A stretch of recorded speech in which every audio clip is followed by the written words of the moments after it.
Okay. So yeah, we just came out, picked up my car, and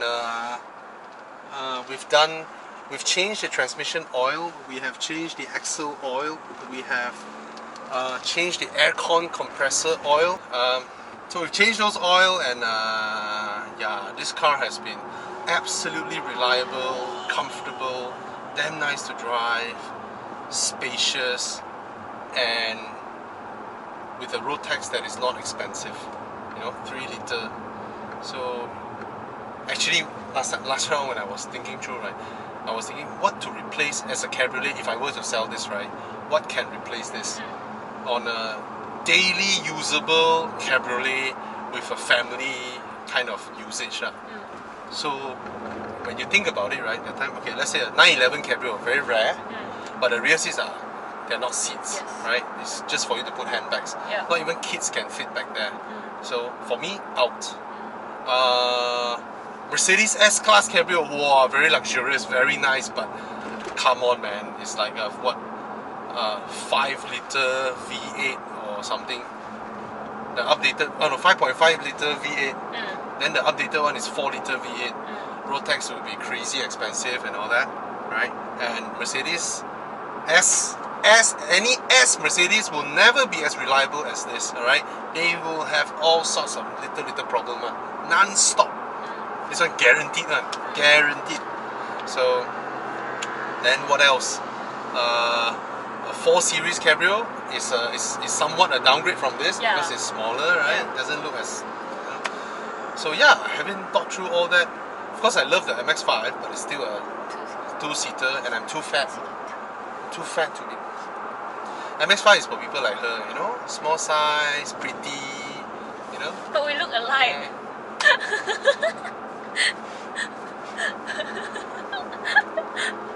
If people say you look like your father Lang Lui meh? Anyway, yeah. So having thought through all that, then the closest proposition to this, right, is actually the Maserati Grand Cabrio. Maserati Grand Cabrio. Beautiful big 4-seater, proper 4-seater. It's even more spacious than this. It's a proper adult 4-seater cabriolet. There are no other cars in the market that has that kind of space, apart from maybe the Mercedes S-Class Cabriolet.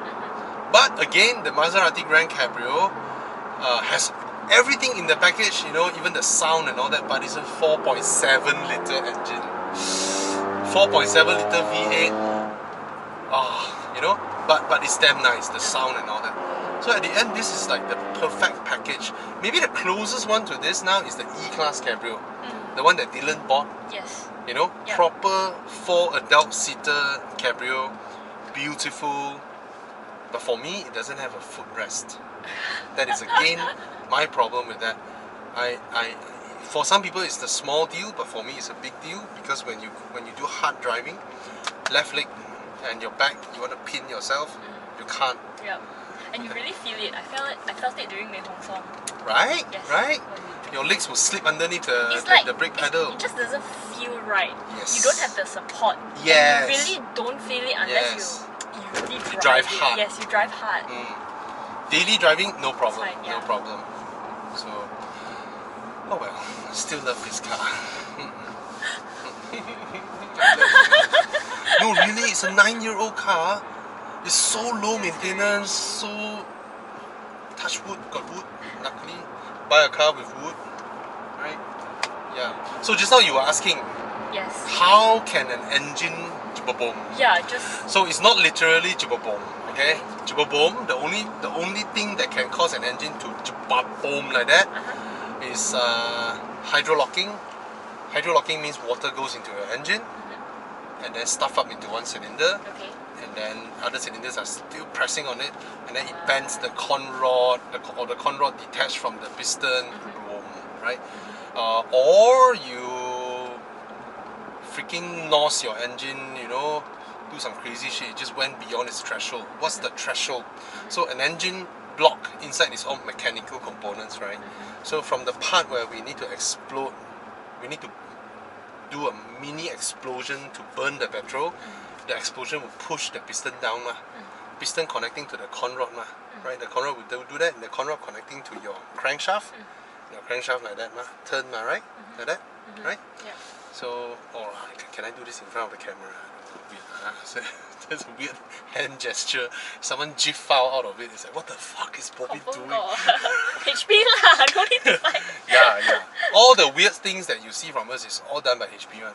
HP to me is the kind of, he's a Japanese boy. You know, those who hide in their room, quiet, with headphone, nobody can see him, and then all he's doing is, you know, it's sorry sorry HP. Anyway, yeah, so when you go over the threshold, because on your con rod, right, you have lining, metal lining, you know, and inside the crankshaft as well, the crankshaft got a lining, the things glide on top, sit on top. So all these things are very, it's like micrometer kind of tolerance, you know, for your engine oil to be there just nice, you know. So most of the time when an engine fails, it's either it's driven too hard and the oil sludged up, or sometimes just something run a little bit out of place, you know, loosen up and all that, and it can cause a catastrophic failure because it's not aligned anymore. Just imagine you have a wheel. Okay, you know what, when we go and install our tires, you have that little metal plates that's stuck on your rim, right? Yep. Try and remove them. Then you drive, and your whole car shakes. Right? Because at higher and higher speeds of turning, right, it needs to be in absolute balance. If it's not, right, it will go off center. Huh? What's that sound? Oh, your camera. Mine. Close.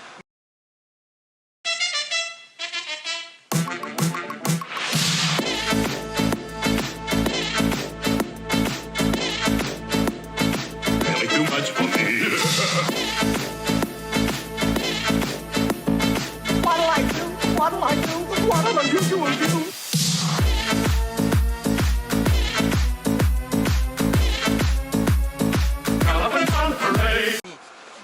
Yours?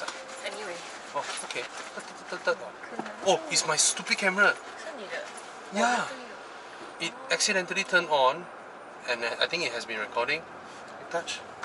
Oh my gosh. That's the thing with all these small cameras, man. You accidentally touch it, right? Switch on, and then it starts recording, and then you didn't even know. Then you have a 16 gig file of nothingness. Yeah. It's like, shibai. Yeah. Day in the life of the GoPro. In the back the whole day. Yeah. She wants to cross the road, is it? I'm gonna let her to cross the road. She's not. Anyway. Yes, so you were saying just... Yeah lor, so that's how these engines can I mean, there are multiple ways of an engine failing lah. So these are some of it. So the only thing you can do is always to take care of two things: your engine oil, make sure. Second thing is your temperature of the engine. Right. One thing that we have the extended warranty, right? Yep. Evo Club has extended warranty. One thing that is very, very strict is to check whether when you have a failure, are there signs of the engine being overheated. So overheating an engine, right, is a clear sign of driver negligence. Okay, you can only neglect, as a driver, you cannot assume that you have zero responsibility in identifying any problem with your car. You cannot say that, hey, I start my car, I just drive, why do I care? Yeah, why do you care? Then you cause that lah. Because your car has all these telemetries that tells you, especially the most important one, every car has it, is a temperature gauge. It is always there, regardless of how cheap your car is, how... this fell. Oh, it's my neighbor.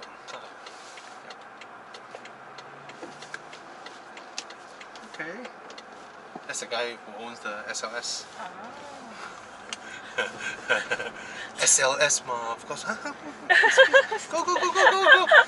SLK only Stay there. Oh, they're joking. Sorry, Baldwin. Nice buy, by the way, Baldwin. It's him, right? Yes. Yeah. You. By the way, No. SLS ma. I'm trying to find within Mercedes what's the cutest. Yeah. SLK is the Mercedes Miata, actually. I think so, yes. Anyway, Yep. yeah, okay, overheating. So when you're driving your car, when you don't care about your water temperature and all that, and then you overcooked it, there will be signs on the gaskets and all that. There are signs that that people can tell that you have overheated your car, and overheating it, you cause your gasket to burn, fail, and then water and oil all sip in together. Haha.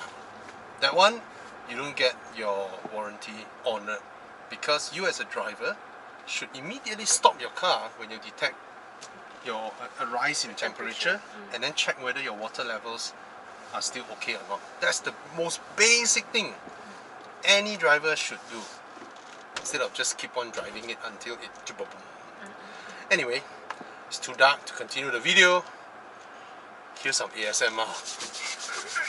sorry.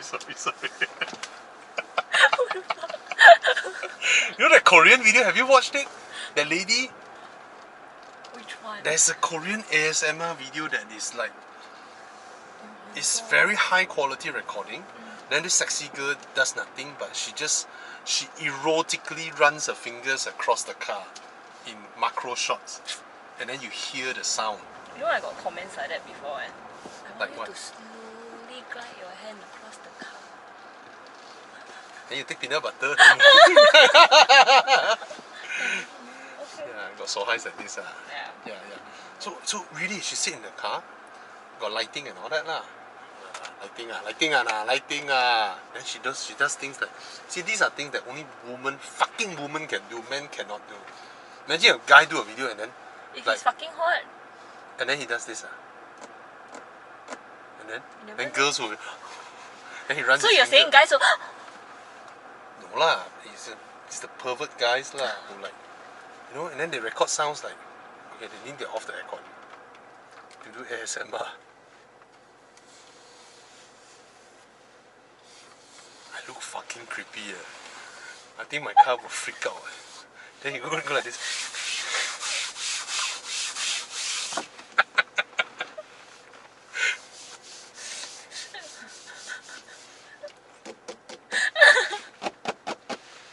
And then do this. Can you imagine that? Just doing that, you know? Yeah. Surprisingly, you know, I had one car maker say to me, you know, I like when Bobby does the ASMR, when he does. Okay, I do that to feel the quality, not to do ASMR. Yeah.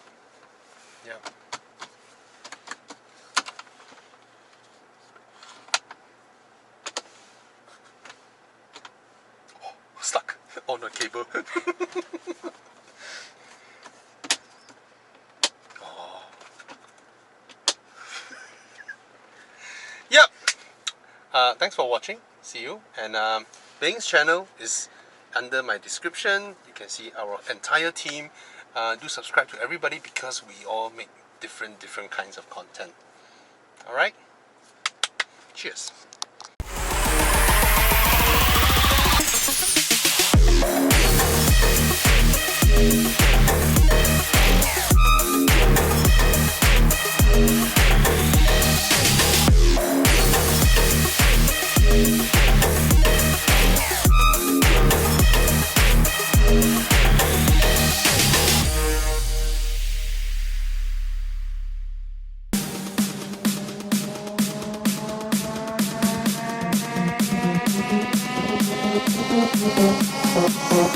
Thank you.